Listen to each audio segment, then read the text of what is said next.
Melalui workshop yang digelar di Balai Banjar Sankara Resto Sanur yang mengangkat tema mencari kedamaian melalui Gayatri dan Bhagavad Gita, terungkap bahwa hingga saat ini kesadaran umat Hindu untuk membaca kitab suci perlu ditingkatkan. Menurut rohaniawan Prabu Dharmayase, pihaknya berkewajiban mengingatkan umat bahwa masyarakat saat ini tidak mewarisi tradisi membaca kitab suci. Hal ini bisa membahayakan anak cucu ke depan karena agama tanpa kitab suci tentu tidak akan memiliki pedoman untuk melangkah.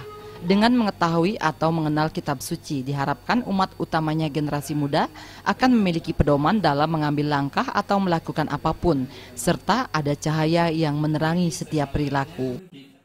Kita ingin mengingatkan umat kita bahwa kita tidak mewarisi tradisi membaca kitab suci. Dan ini banyak di antara kita tidak melihat sebuah bahaya besar untuk dharma kita ke depan, untuk anak cucu kita ke depan. Kalau kita beragama tanpa kitab suci, kita mau apa? Mau melihat dharma kita ke depan? Pasti dharma kita wujudnya sudah porak-poranda. Kalau kita tidak mewarisi kitab tradisi membaca kitab suci. Salah seorang peserta workshop yang juga truna-truni Kota Denpasar, Agung Intan, mengatakan kegiatan ini sangat penting dilakukan secara kontinu.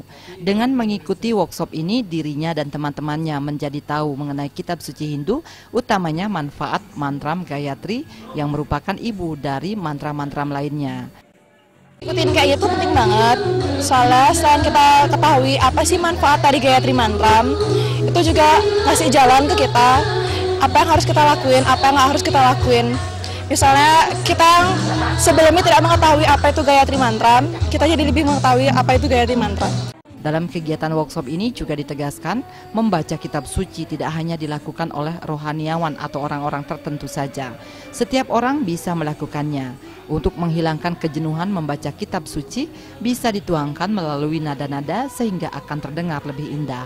Pradnya Paramita dan Ketut Artaya, Bali TV.